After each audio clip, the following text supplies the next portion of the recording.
Hai semuanya, kembali lagi bersama saya Filipians Manurung di mata kuliah dasar pemrograman.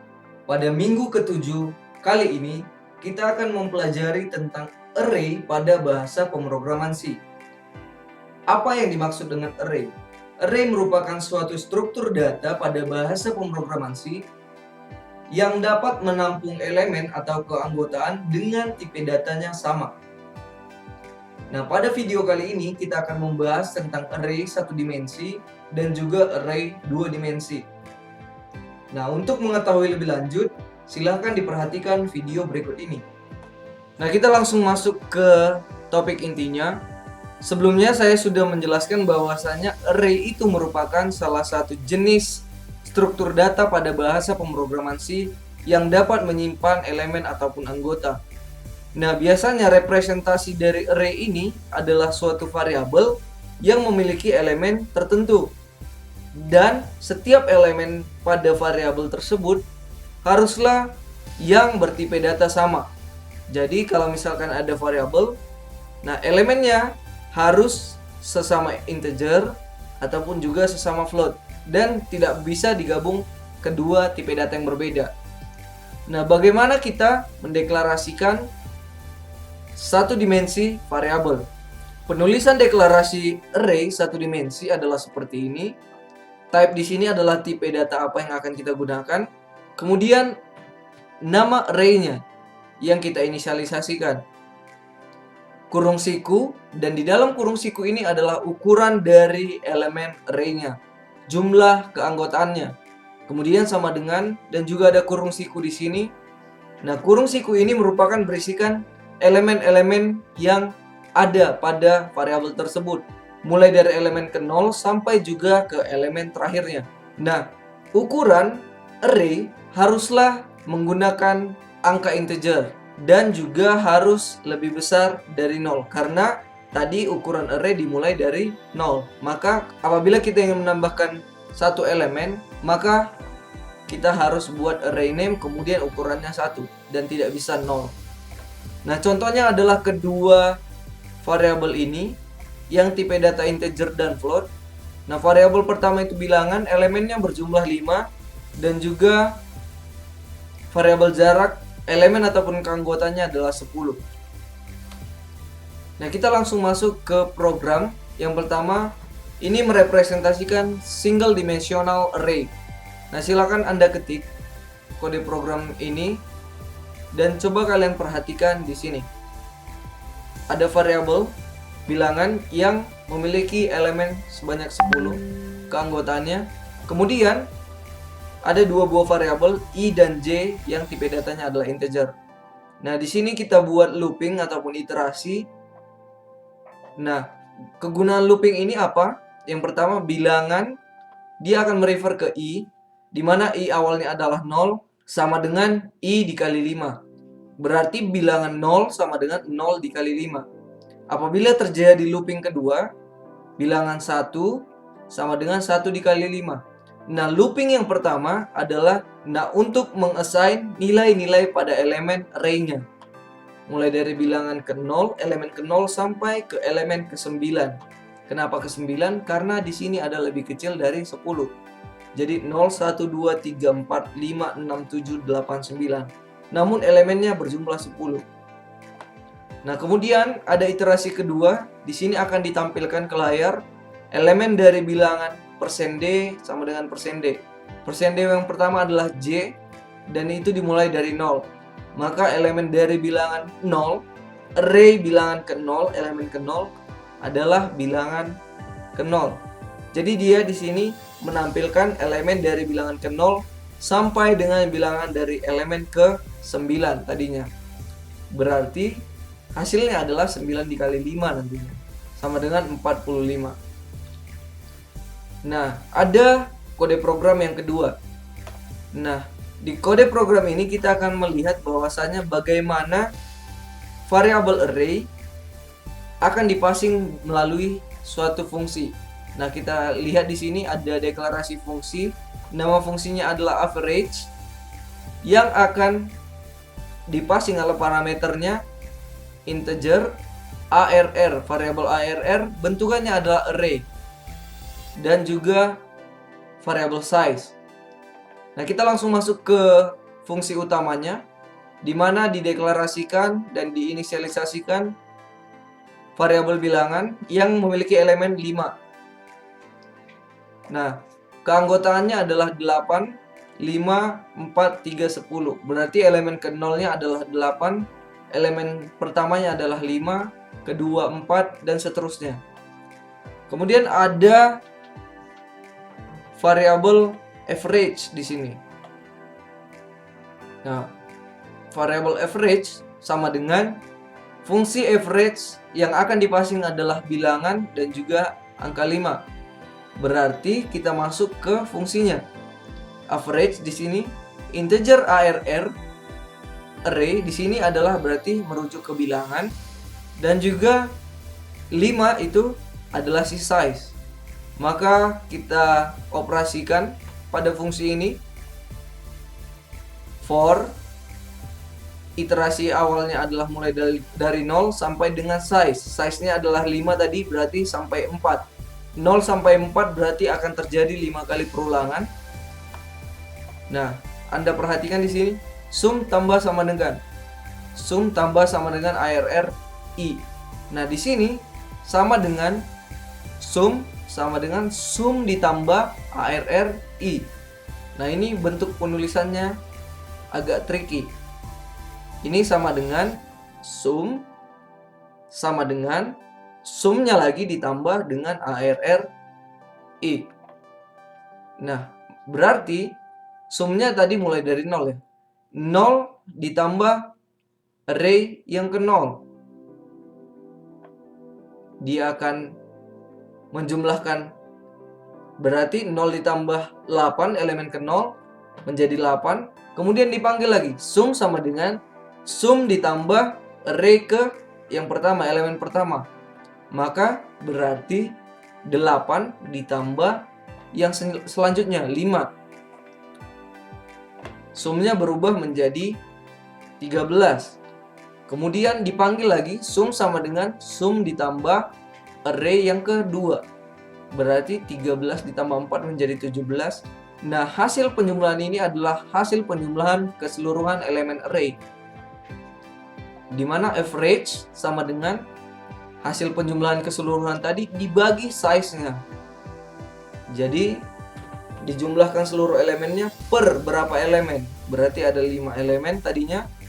Nah, inilah yang akan menjadi rata-ratanya. Kemudian dikembalikan nilai si average di sini. Maka average sama dengan hasil kembalian dari fungsi ini. Dan di akhir kita akan print, akan munculkan rata-rata dari elemen array adalah si average-nya yang kita panggil. Nah, yang ketiga adalah single dynamic array. Nah, kode program ini kita lakukan dan kita pakai ketika apabila elemen dari array, suatu array adalah dinamis ataupun berdasarkan masukan dari si user. Nah, tadi kan kita inisialisasikan bahwasanya elemennya adalah statis.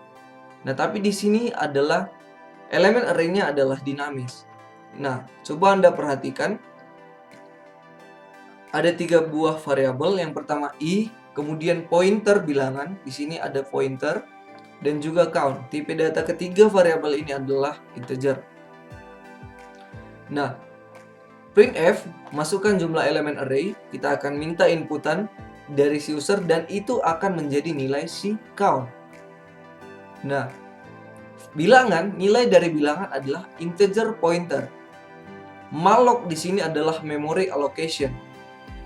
Nah, jadi bilangan adalah merujuk ke alamat. Jadi kita alokasikan suatu memori. Nah, besaran memorinya adalah berdasarkan jumlah si count yang dimasukkan oleh si user dikali size of integer. Kenapa di sini size of integer? Karena dia akan mengalokasikan memori sebesar tipe data integer dan juga dikalikan jumlahnya. Oke, maka si bilangan ini nanti bisa menyimpan banyak elemen sesuai dengan masukan si count. Karena dia mengalokasikan memori terlebih dahulu, kemudian setelah ada ruangan-ruangan memorinya, kita akan memasukkan nilainya. Nah, di sini pengalokasian memori. Kemudian size of-nya tadi size of integer karena dia adalah persen %D. Jadi yang boleh kita masukkan ke memori bilangan ini adalah tipe data integer. Apabila kalian mau memasukkan elemennya adalah float, maka ganti ini menjadi size of float. Nah, iterasi pertama Anda perhatikan akan dimulai dari 0 dan lebih kecil dari count. Apabila countnya 5, berarti akan terjadi perulangan sebanyak 5 kali. Masukkan elemen array ke %di, maka dia array ke 0. Nah, dia akan melakukan scanf bilangan ke 0. Oke. Bilangan ke 0, dia akan kita masukkan datanya, kemudian sampai nanti ke elemen keempat apabila countnya adalah 5. Nah, di sini di iterasi kedua akan akan ditampilkan elemen-elemen yang ada pada variabel bilangan mulai dari 0 sampai ke 4. Mungkin di sini agak bingung, agak tricky, tapi coba kalian perhatikan lagi. Kalian bisa balik ke belakang atau rewind untuk bisa memahaminya. Nah, untuk mengetahui kode program ini keluarannya seperti apa, silakan kalian ketik di komputer kalian masing-masing. Nah, selanjutnya kita akan berkenaan dan juga mempelajari tentang dua dimensional array. Nah, jadi dia dua dimensi, array-nya adalah dua dimensi. Format penulisannya adalah seperti ini, tipe datanya apa, kemudian nama array-nya apa, dan juga dibuka kurung siku, yang pertama X, dan juga buka kurung siku selanjutnya adalah Y, di mana X ini adalah merupakan baris ke bawah, kemudian Y ini adalah ke samping, kolom. Nah, gambarannya kira-kira seperti ini. Apabila X-nya adalah 3, maka dia dimulai dari elemen ke 0, 1, dan 2. Maka menjadi 3 ya. Kemudian, apabila Y-nya adalah 4, representasinya akan seperti ini. Kolomnya ada 4 ke samping. Ini adalah elemen 0,0, 0,1, 0,2, 0,3 dan begitu seterusnya sampai 0,23. Nah, bagaimana kita menginisialisasikan elemen array-nya? Anda dapat menginisialisasikan elemen-elemen array pada dua dimensi adalah seperti ini. 0, 1, 2, dan 3 itu akan merepresentasikan row pertama. Ya, di sini. Nah, kemudian buka kurung kurawal lagi, ada 4, 5, 6, dan 7. Itu merepresentasikan row ke-1. Row pertama ini tadi adalah mulai dari 0 ya, elemennya. Kemudian yang seterusnya ini akan menginisialisasikan row ke-2. Atau kita juga bisa menginisialisasikannya seperti ini. 0, 1, 2, 3, koma, dia akan langsung masuk ke array dengan row kedua, dia akan misah sendiri sampai dengan ke-11. Silakan kalian coba membedakannya. Nah, untuk mengetahui multidimensional array, silakan Anda ketik kode program ini dan bagaimana program ini bisa mengassign setiap value dengan dua dimensi. Nah, kita inisialisasikan di sini, variabelnya tetap bilangan, dan X-nya adalah 5 dan Y-nya adalah 5. Kemudian ini ada variabel I dan J yang fungsinya untuk membantu kita mengiterasi. Nah, karena dia diisi pertama baris 1, kemudian kolomnya dihabiskan. Kemudian masuk ke baris 2, kolomnya akan dihabiskan. Maka kita butuh dua iterasi di sini. Nah, iterasi yang pertama, inner loop, kalau Anda ingat di pembelajaran sebelumnya. Dan ini adalah outer loop-nya. Nah, kita masuk di awal adalah ini ya, I sama dengan 0, I lebih kecil dari 5, dan I plus plus. Nah, dia akan mengeksekusi ini terlebih dahulu. J sama dengan 0, J lebih kecil dari 5, dan J plus plus. Dia masuk seperti ini. Bilangan I-nya masih I yang ke 0 pertama. I 0, J-nya juga 0.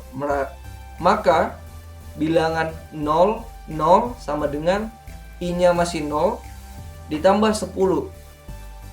Oke, berarti bilangan 0,0 adalah 10. Kemudian masuk ke iterasi J, yang J-nya menjadi tambah 1, menjadi J1, tapi I-nya masih 0. J1, bilangan I-nya 0 tadi, 01 adalah I-nya masih 0, adalah 10. Maka dia row-nya menjadi 10, 10, 10 sebanyak 5 kali. Kemudian yang ke bawahnya akan menjadi 11, 11, 11. Kemudian di bawahnya juga seterusnya 12, 12, 12 sampai kolom kelima. Begitu juga nanti di row yang terakhir, di mana I-nya adalah 4. Maka dia akan terakhir 14, 14, 14. Nah, di sini ini masih inisialisasi ya. Ini masih inisialisasi elemen-elemennya. Dan iterasi yang kedua gunanya untuk menampilkannya ke layar. Nah, dia akan menampilkan %D, ada backslash T. Maka yang pertama tadi elemen 0,0 adalah 10. Maka dia akan ngasih spasi 10, 10, 10, kemudian di bawahnya 11, 11, 11, 11. Dan juga yang terakhir adalah 14, 14, 14, 14. Nah, seperti itu. Untuk memvalidasinya silakan Anda ketik kode program ini di komputer Anda masing-masing. Demikianlah pembelajaran kita mengenai array pada minggu ini. Silakan kalian mengimplementasikan kode program yang ada pada video ini dan juga pada modul yang di-share di CIS. Kemudian pesan saya yang kedua, tetap semangat dan juga semoga berhasil untuk UTS pada semester kali ini. Good luck, have fun.